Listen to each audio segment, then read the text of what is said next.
Creo que hasta la parte de feminismo versus marxismo. Hasta ahí llegaron. Hasta ahí se me Ujú. oyó la voz. Ok.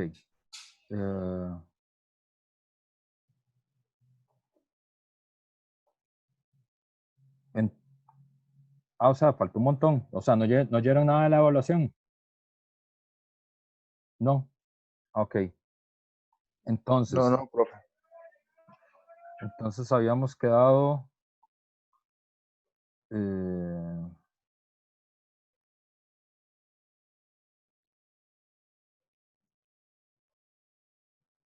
esto.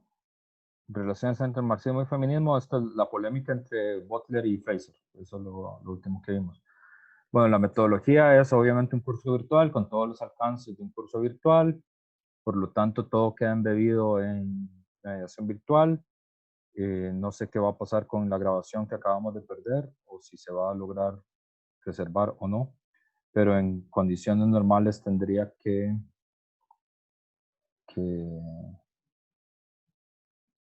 que guardarse, ¿verdad? Eh,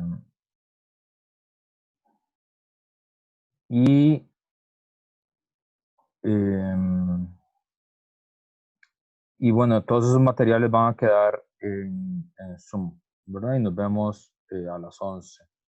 Normalmente, ahora no lo vamos a hacer, pero bueno, pues termine de presentar ese programa. Lo que recomiendo en mediación virtual es hacer un corte cada hora, porque esto es más cansado que la clase presencial normal. Entonces yo a las 11:50 normalmente les daría un corte de 10 minutos para que vayan al baño y se coman algo, y orinen o hagan jumping jacks o lo que sea que ustedes quieran hacer. Y en 10 minutos regresamos, pero como todavía no he terminado esto, voy a terminar rápidamente y les doy el corte. ¿Cómo va a ser la evaluación? La evaluación van a ser 2 guías de 40%. La primera se entrega en la semana 8. Yo se las entrego la semana 6 y ustedes me la devuelven la semana 8. Es decir, tienen 15 días para hacerla. La segunda guía, yo se las entrego la semana 14 y ustedes me la devuelven la semana 16. Y hay que subir la mediación virtual. Y ahí lo que se va a evaluar es la comprensión de los conceptos que hemos desarrollado y además hay esto que es, hay un análisis crítico de un documental. Yo normalmente uso documentales cuando este curso es presencial, pero no tiene sentido hacer eso en curso virtual porque no les voy a poner no les voy a poner un documental de 1 hora, es decir, lo van a tener que ver en la casa. Y van a elegir uno y y van a analizarlo usando los conceptos. No puede ser cualquier documental, hay una selección previa. Yo sé que algunos de ustedes puede ser que haya alguno que les guste mucho, pero el problema es que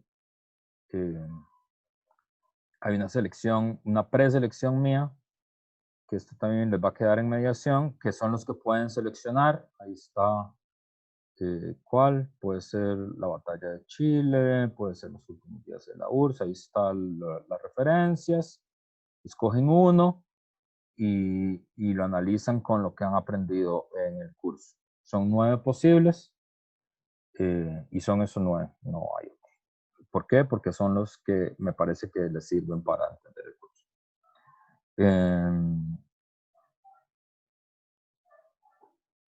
Y, y bueno, ahí está el cronograma del curso.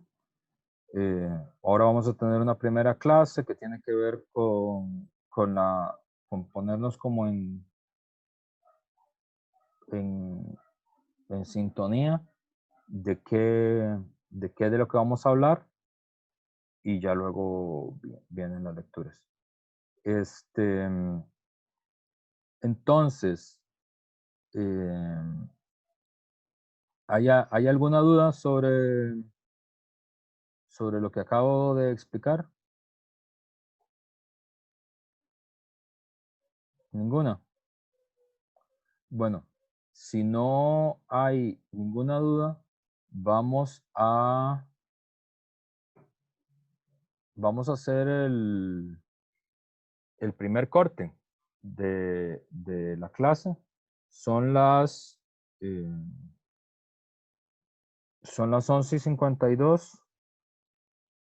Voy a apagar la cámara y voy a dejar de grabar.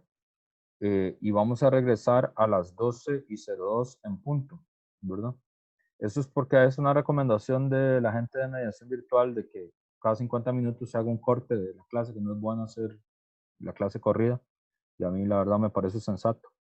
Entonces vamos a hacer eso. A las 12:02 regresamos a clase. Esto otra vez a la grabación. Ok. Entonces, dicho lo anterior, vamos a ponernos de acuerdo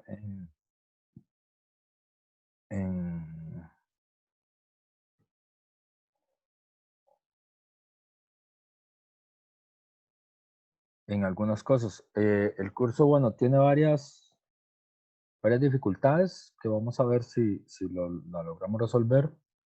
Una es esto que ya les había dicho, que en algún sentido la tradición socialista es una tradición que no se parece a otras tradiciones de la filosofía, a la filosofía analítica o el existencialista o esto, ¿verdad? Entonces, en ese sentido es diferente para la gente que ha estudiado filo. Tampoco es la historia de una idea, ¿verdad? Es decir, el marxismo es la definición que da Engels, ¿verdad? En los principios del manifiesto comunista es la ciencia de la liberación del proletariado, ese es el término que él usa. Lukács usa otra definición que es la teoría de la revolución social, ¿verdad? Es decir, es un pensamiento que está anclado en un movimiento, en una práctica política, eso también es diferente, ¿verdad? Es decir, nadie ha ido preso nunca por ser seguidor de Derrida, eso no pasa. En cambio, sí hay muchos seguidores de Marx que han ido presos, pero es porque hacen cosas que están relacionadas con su práctica. Entonces es la expresión teórica de un movimiento práctico, real, ¿verdad? Y eso es diferente también, porque la filosofía no necesariamente tiene un correlato, o sea, tiene un correlato en la vida real, pero no tiene necesariamente un correlato en un movimiento político, ¿verdad?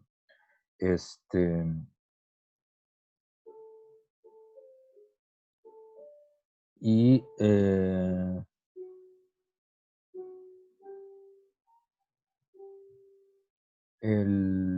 y la otra cosa, la otra dificultad, que es como lo que yo quería poner en la primera clase, como no tiene lecturas hechas, es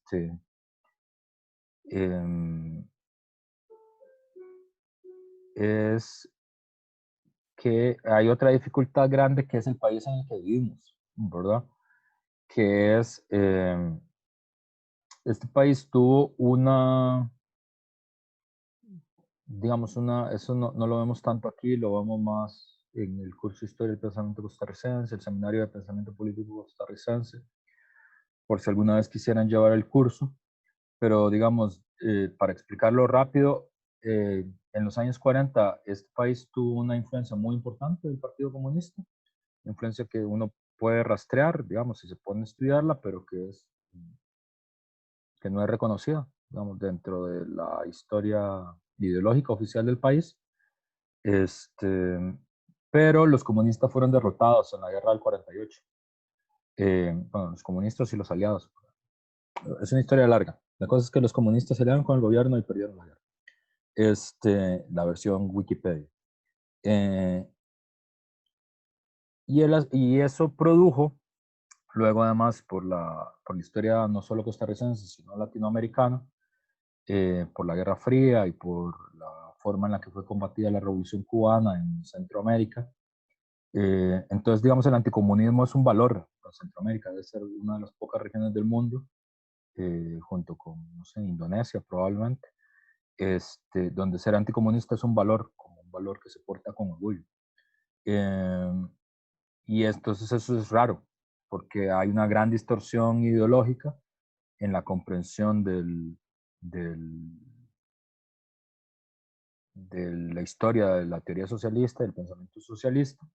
Entonces es un país donde la inmensa mayoría de sus intelectuales se ufanan, digamos, de ser anticomunistas. El anticomunismo te da valor social, te da valor como intelectual. Te puedes labrar una carrera siendo anticomunista, ¿verdad? Y ser una persona respetable, citada y, ¿no?, alabada. Y bueno, y los principales medios de difusión intelectual del país, digamos, el Diario de la Nación, Canal 7, Teletica, ¿verdad? Tienen vínculos históricos muy registrables con la historia del anticomunismo local, ¿verdad? O sea, con el movimiento Costa Rica Libre, que era la organización anticomunista más importante que tuvo el país.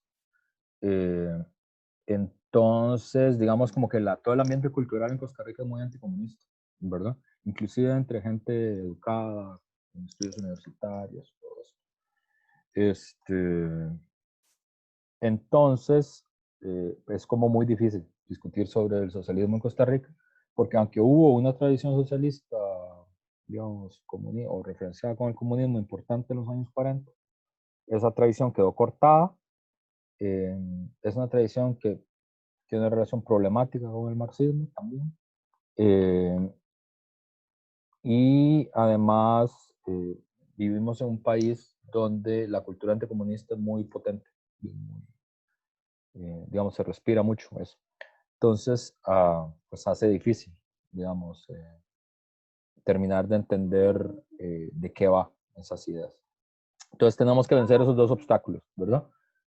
Tenemos que vencer el obstáculo de que consideramos, digamos, de la matriz de pensar o intentar entender un fenómeno básicamente como una idea, digamos, separada de la lucha política y de la lucha de los movimientos sociales, del movimiento obrero en específico, que es el movimiento en el que está apoyado el marxismo como teoría, y con la carga nacional, digamos, de ser un país donde la cultura en la que hemos crecido es muy refractaria a la cultura, digamos, a la tradición socialista, ¿verdad?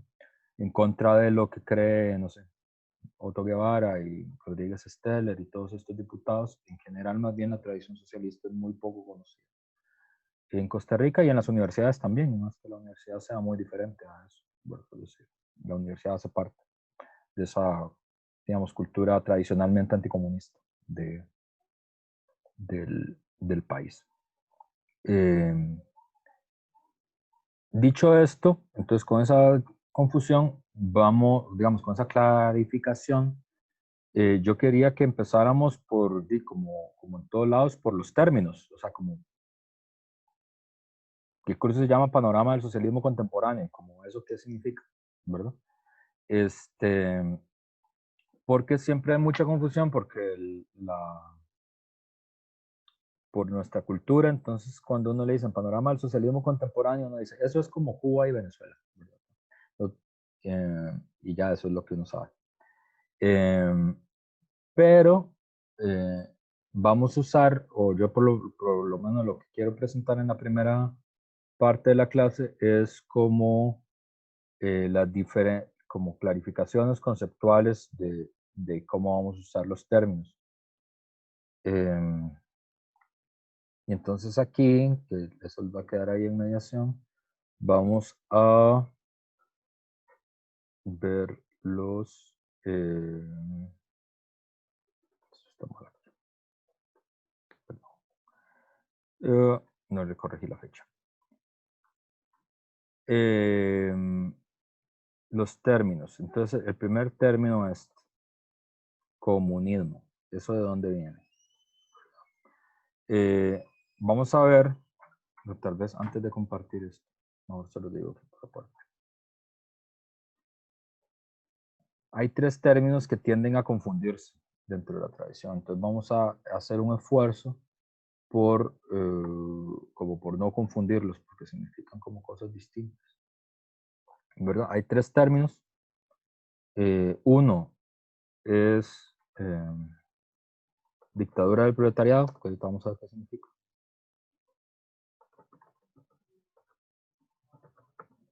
hay otro término que es socialismo y hay otro término que es comunismo. Son tres términos distintos con su propia historia, ¿verdad?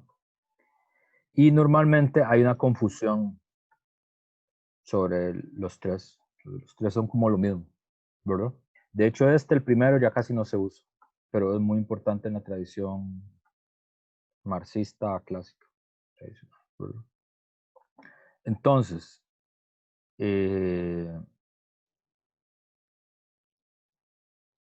nosotros normalmente lo que oímos digamos, por influencia del diario La Nación es que uno lo que lee es el Estado comunista de China, el Estado comunista de Cuba, ¿verdad? Entonces, ahí como hay una primera confusión. Entonces, ¿qué es el comunismo? Según la definición de Marx, ¿verdad? Que ahorita vamos a ver las definiciones, pero hago el primer acercamiento para dejar definido. La definición técnica de lo que significa comunismo en Marx es una sociedad sin Estado, sin mercado, sin dinero y sin clases sociales. Esa es la definición técnica, ¿verdad? En Cuba y en China hay Estado, hay mercado, hay dinero y hay clases sociales. Por lo tanto, no hay comunismo, ¿verdad?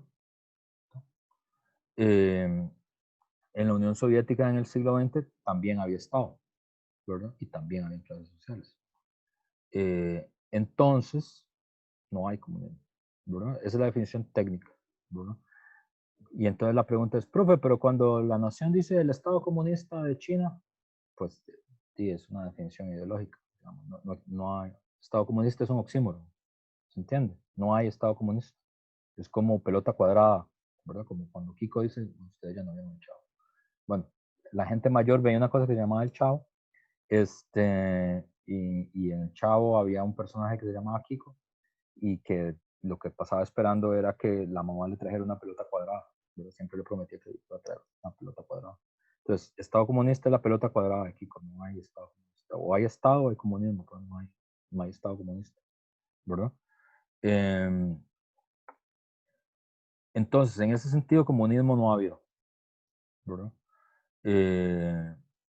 Entonces, cuando se habla del gobierno comunista de Chávez o del gobierno comunista de Díaz-Canel, lo que sea, no tiene sentido. Eso es digamos, una parte de la guerra ideológica anticomunista, ¿verdad? O sea, como técnicamente, según Marx, eso, ¿no? ¿Verdad? Luego les puedo dar la referencia de dónde está todo eso, ¿verdad? Pero para que tengamos claridad de esos primeros conceptos. Luego, estas otras dos, dictadura del proletariado y socialismo, son más confusos. Son más confusos, ¿verdad? ¿Por qué es más confuso? Porque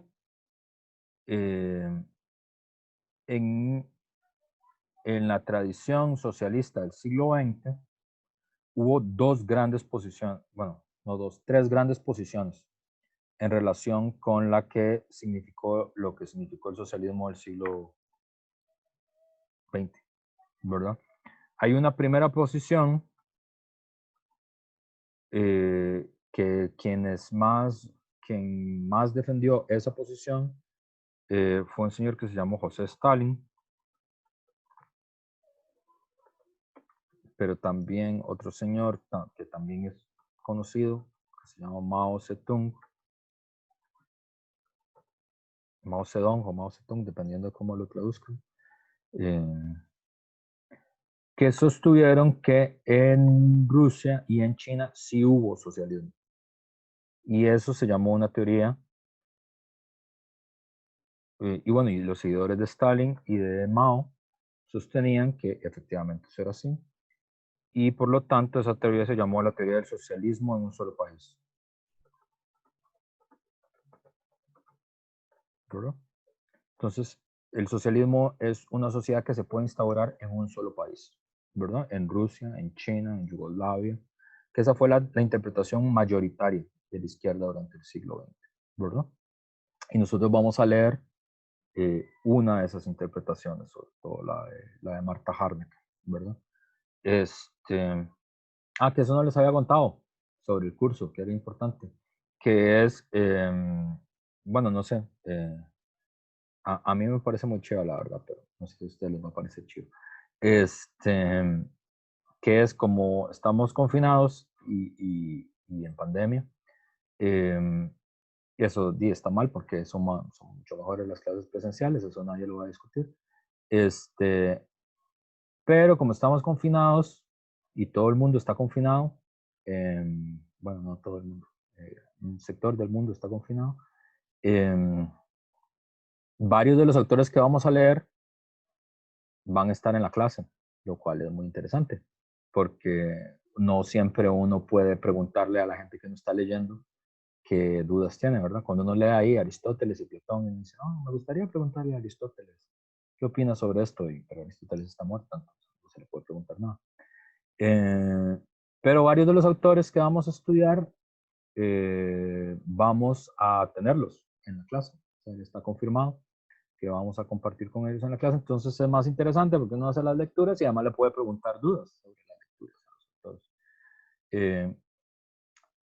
Y en el caso de los autores que murieron recientemente, por ejemplo Martha Harnecker, que murió recientemente, no puede estar ella porque está muerta, pero una colaboradora muy cercana de ella, que es Isabel Rauber, va a estar en la clase. También es una referente importante del socialismo del siglo XXI. Martín Hernández también, Miguel Urban, Jorge Reichman, Tercio Machado, mucha de la gente que vamos a leer va a estar en la clase, vamos a compartir con ellos.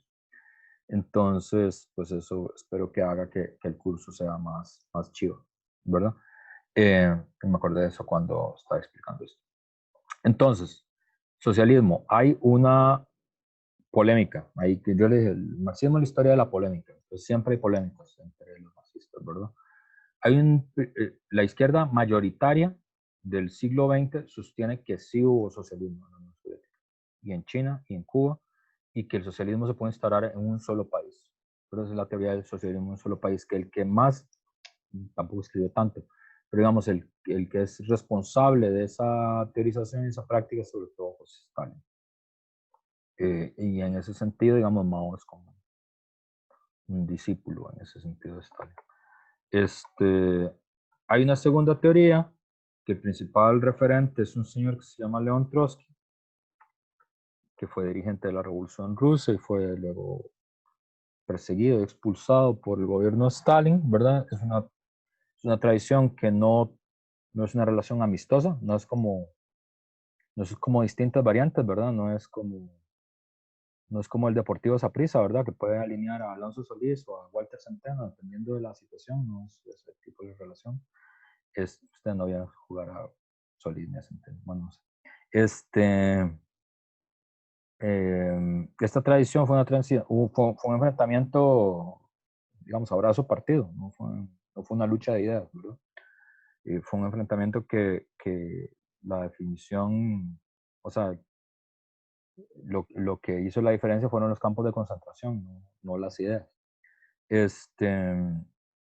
Esta teoría, que se llama la teoría de la revolución permanente, todo esto está escrito, pueden buscarlo si quieren, o si les interesa leer más, les puedo mandar la referencia, que sostiene que en la Unión Soviética no hubo socialismo, ¿verdad?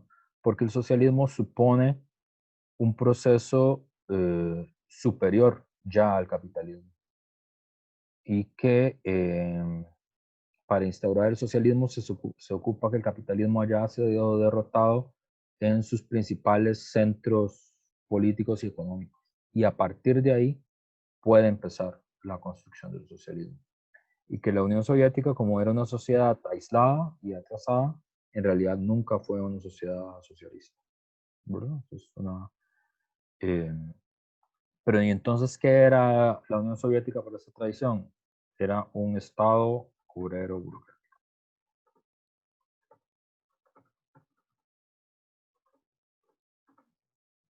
Ahorita vamos a ver qué significa eso.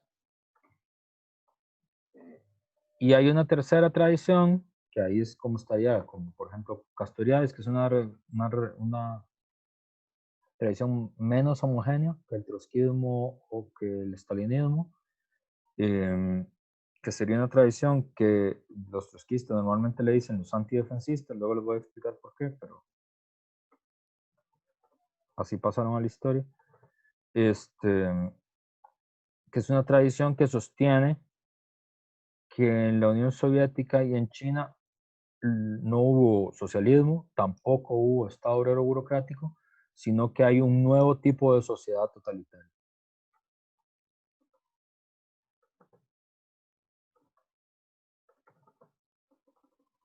Y ahí lo que es diferente es cuál es el nuevo tipo de sociedad. Dependiendo del autor, puede ser capitalismo de Estado, puede ser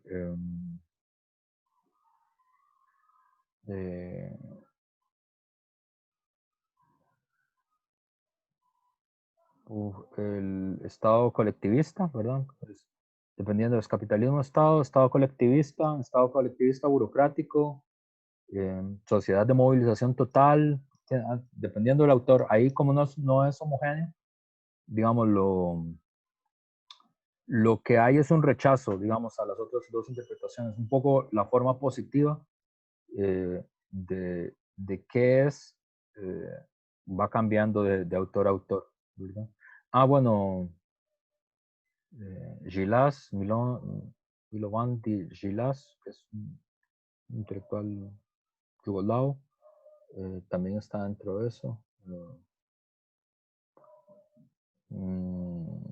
Rudolf Baró, ¿verdad? Están dentro de esa tradición. Y probablemente a los dos que ustedes más conozcan son, si son de filo, a Castoriadis, que está dentro de esta tradición, y si no son de filo, al otro que sí fijo tienen que conocer porque es muy famoso, es George Orwell, ¿verdad? El autor de 1984, de la novela, ¿verdad?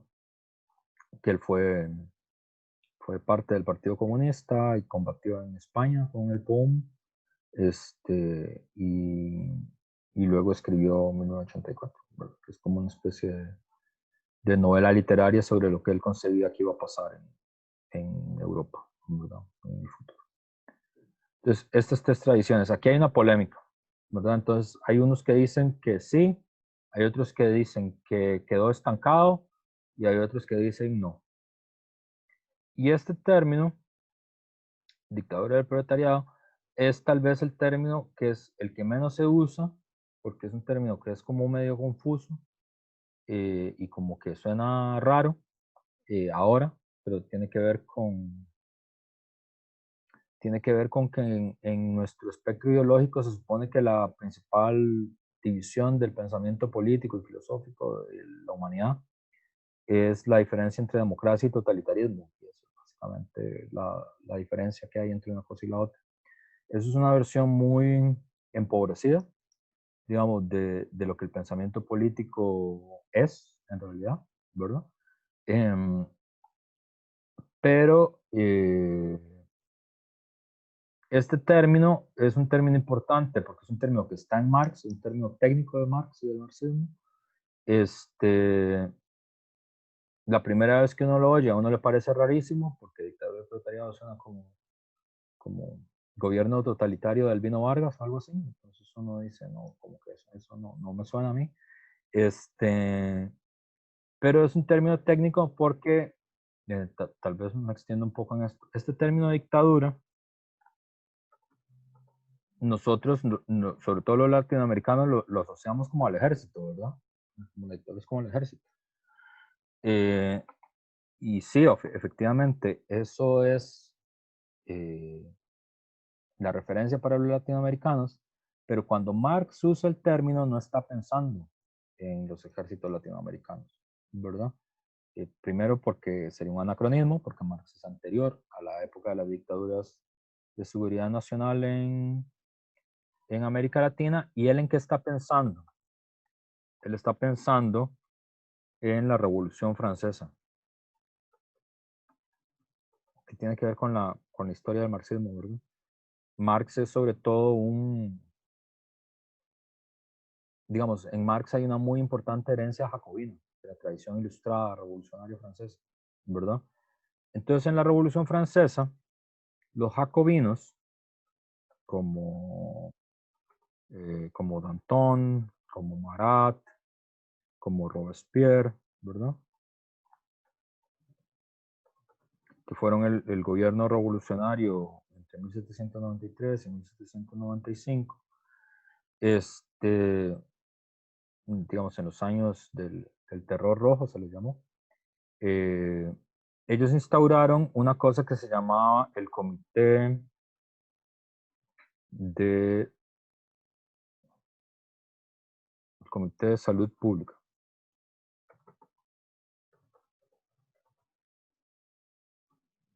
Y esto era una dictadura. ¿Y por qué era una dictadura? Porque los jacobinos, esto es una cosa muy interesante de la historia del pensamiento, de la historia de las revoluciones sociales. Marx lo trata en un libro maravilloso que se llama El 18 Brumario de Luis Bonaparte, que es que las revoluciones sociales, que por definición son lo nuevo, lo que le da apertura a la nueva sociedad, se hacen con el lenguaje de la vieja sociedad. Es una cosa muy vacilona, ¿verdad? Y los jacobinos, lo que se imaginaban que estaban haciendo los revolucionarios franceses en 1789, lo que se imaginaban que estaban haciendo eran restaurando la democracia original de la Roma plebeya, de la Roma agraria del siglo II, ¿verdad? Entonces ellos pensaban en la dictadura como la dictadura de César. O sea, ellos estaban inspirados en el pensamiento político romano. Y dijeron, claro, nosotros lo que vamos a hacer es un comité de salud pública, un comité de salvación nacional, que es el término que usaban los romanos. Eso solo si han estudiado historia romana les puede ser más claro, que es un poco probable porque eso no se estudia mucho.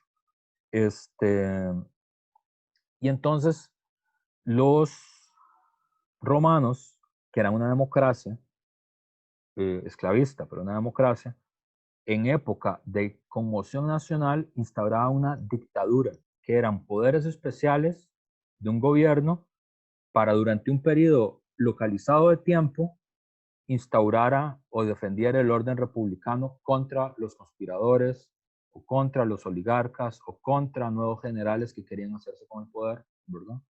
Y eso era la dictadura, que es un periodo de poderes especiales, ¿verdad? Y ese es el término romano de dictadura. Y los jacobinos usaban ese término, la idea de un poder especial para salvar el bien común, ¿verdad?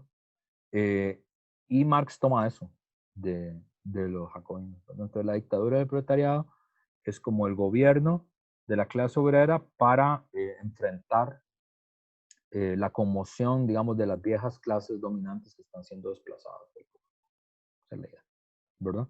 El término suena muy raro ahora.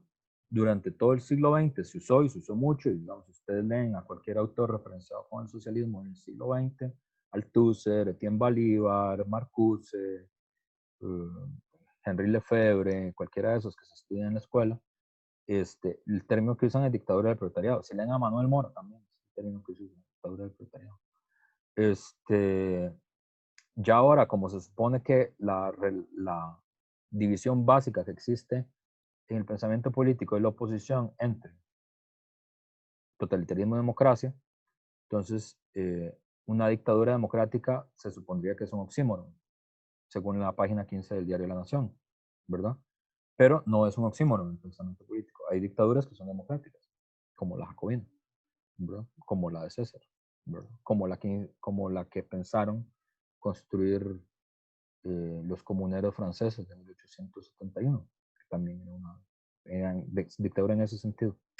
Lenin usaba otro término que lo usaba igual y que puede ser medio confuso, que es gobierno provisional revolucionario, lo que quiere decir. Digamos, es un gobierno especial con poderes especiales, ¿verdad?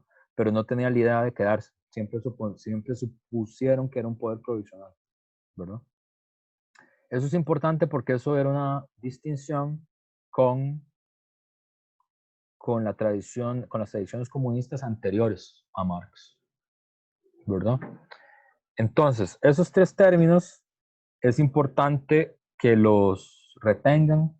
De hecho, en el glosario que les puse de primer material de la clase, además, al final hay un iVoox, un audio en iVoox, que ya se lo puedo mostrar. No, tampoco. Que yo lo había hecho para la clase, para el... Oh, no está aquí. Bueno, se los dejo ahora, luego embebido en mediación virtual. Bueno, lo podría bajar. Que es un material en audio que yo hice para la clase anterior para explicar eso. Y que creo que todavía les puede servir. Y esos tres conceptos, o digamos, yo ocuparía como que sepan que son diferentes y que no los confundan, porque eso es de las cosas que más se confunden en el debate, ¿verdad? Marx usaba esta distinción que yo uso mucho también cuando explico las cosas, que no es tampoco tan novedoso Marx, eso en realidad está en Bacon también. Pero Marx hace una distinción entre el uso vulgar y el uso teórico de un nombre, ¿verdad? Entonces, por ejemplo, términos como socialismo, comunismo, dictadura del proletariado, uno los puede usar en términos vulgares, ¿verdad? En el sentido de con poco rigor conceptual, con poco rigor teórico, que es como se usan en el diario de la Nación, ¿verdad? O que se usan, no sé, en Buen Día, ¿verdad? Entonces, el totalitarismo de Albino Vargas. Entonces, uno a Albino Vargas le puede caer mal, pero digamos, técnicamente no es ningún totalitario porque no gobierna, ¿verdad? No hay gobierno totalitario de Albino Vargas. ¿Verdad? O qué sé yo, el comunismo de la República de Nicaragua. Entonces es un uso vulgar. Uno puede estar en contra de la dictadura de Daniel Ortega y le parece que es una dictadura, no sé, que merece ser derrocada, lo que sea, pero eso no es comunismo. No hay forma, digamos. Entonces, uno tiene que tener cuidado cuando alguien está usando de forma vulgar un término, digamos, que eso no quiere decir que no se entienda, ¿verdad? Es decir, uno entiende qué es lo que le quieren decir, ¿verdad? Y uno lo usa y lo usa en el lenguaje cotidiano, ¿verdad? Y es muy frecuente que digamos, por hablar rápido, por hacerse entender, uno tenga ese tipo de usos en el lenguaje. Y otra cosa es cuando uno usa un concepto teórico, ¿verdad? Que tiene un sentido, tiene una historia, tiene un uso técnico, tiene una descripción de un fenómeno que es muy preciso y por lo menos en la tradición socialista sí es importante porque hay muchos conceptos que tienen un sentido teórico, digamos, preciso, y que se puede distinguir. Entonces, esos tres términos, comunismo, socialismo, dictadura del proletariado, son términos teóricos, conceptuales, ¿verdad? Que hay que tener claro. Ahí en el chat les puse el iVoox, de eso tal vez más explicado. Y aquí yo iba en el glosario, que literalmente es un glosario, iba a poner varios ejemplos ahí, son de fragmentos de los textos de Marx. Pero, profe, ¿por qué de Marx? Bueno, eso es una larga historia, porque el socialismo contemporáneo es un socialismo cuya influencia fundamental es la influencia de la obra de Marx, ¿verdad? Entonces, ¿Marx inventó el socialismo, profe? No, Marx no inventó el socialismo. Sino que aquí viene la historia. Y esto es muy importante. ¿Marx inventó el comunismo? No. El comunismo es una idea política muy antigua, una de las más antiguas que hay, ¿verdad? Es decir, tal vez las dos ideas políticas más antiguas que hay es la democracia y el comunismo, ¿verdad? Y el comunismo anterior a la democracia. Pero Marx lo que hizo es, según su propia definición, ¿verdad? Luego voy a dar la definición de Marx. Luego, si no están de acuerdo, me preguntan o por qué. Pero la definición de Marx es que fue la corriente que permitió que el socialismo se transformara de una utopía a una ciencia, ¿verdad? Esa es la definición, ¿verdad? Hay un libro famoso de Engels que se llama El socialismo utópico al socialismo científico, ¿verdad? Y esa es una definición técnica en el marxismo, ¿verdad? Es decir, Profe, no era Lenin en realidad. no, el libro es de Engels, El socialismo utópico al Engels. socialismo científico. Ok. Pero digamos, en un texto así todavía más canónico de la tradición marxista, que puede ser que algunos de ustedes hayan leído, que es el Manifiesto Comunista, el Manifiesto del Partido Comunista, que literalmente lo que significa es el manifiesto, es decir, lo que ha de ser dicho, eso es un manifiesto, del partido, es decir, de quienes toman partido por, de los que son la parte de comunista, es decir, lo que va a ser dicho por aquellos que son los partidarios del comunismo, ¿qué significa? Hay un capítulo del Manifiesto Comunista que se llama Crítica del Comunismo Crítico Utópico, ¿verdad? Es un fragmento. Y justamente lo que ellos, Marx y Engels, quieren señalar es que hay una tradición comunista que es anterior a ellos, muy anterior a ellos, ¿verdad? Y que de hecho uno puede remontar hasta Platón, los que son de filo conocen, ¿verdad? Que hay, la República de Platón es la defensa en muchos aspectos de una forma de comunismo filosófico, tal vez la más antigua, digamos, como proyecto político. Pero para Marx y Engels, la diferencia es que ellos han encontrado una forma científica, donde científico es muy importante en el lenguaje de Marx, muy importante. ¿Por qué eso es muy importante, profe? Porque estamos en una época, cuando Marx escribe lo que escribe, donde el movimiento cultural y filosófico que hay en curso es un movimiento donde los conocimientos dejan de ser,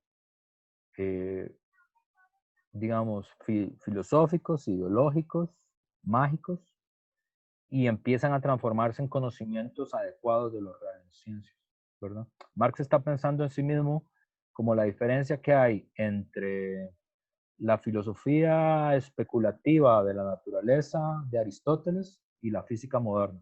Yo no sé si ustedes han tenido chance, pues que son de filo, han leído, ay Dios mío, ¿cómo se llama esto? Nos lo ponen a leer como 10.000 veces. De Caelo, del cielo de Aristóteles. ¿Verdad? Que es como el texto de la física de Aristóteles, ¿verdad? Y entonces ahí está la explicación de Aristóteles. Y está el cielo, entonces está la región lunar, la región sublunar, y las estrellas pegadas en el cielo a través del éter y todo eso que uno lee ahí en el del cielo de Aristóteles.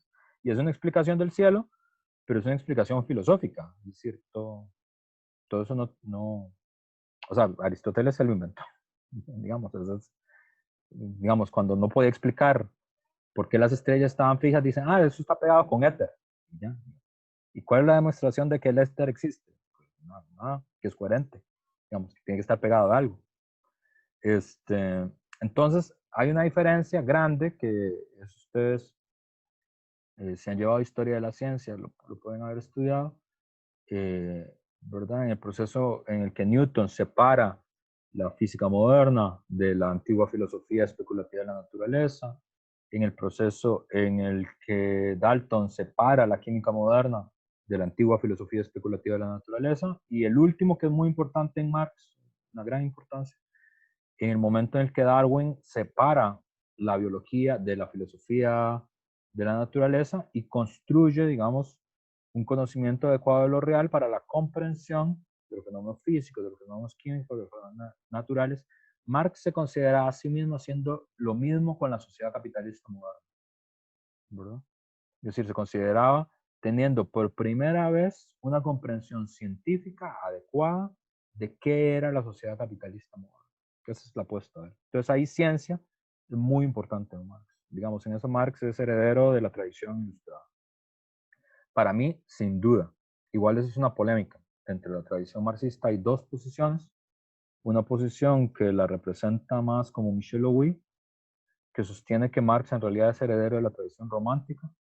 A mí esa interpretación no me parece convincente, nunca me ha convencido mucho. Y mi opinión, que ustedes no tienen por qué compartirla, pero mejor que sepan cuál es mi opinión, ¿verdad? Yo en general hago siempre eso, ¿verdad? Es decir, yo les voy a presentar en este curso mi interpretación de la tradición socialista y de la tradición marxista, ¿verdad? Ustedes no tienen por qué compartirla, ni creer que es la verdadera, ni la única, ni nada parecido.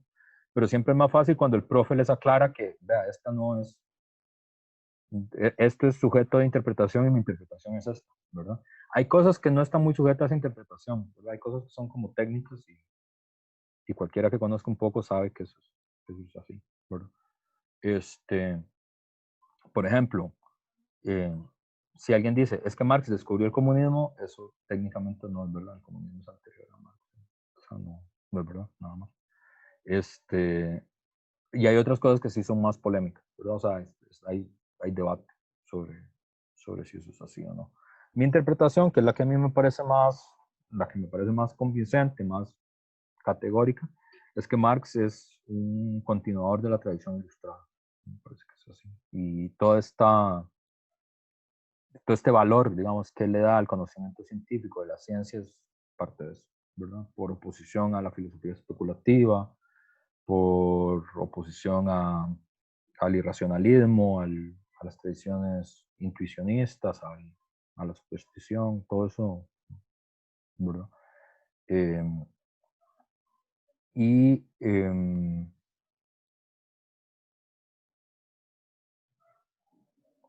eso. Entonces,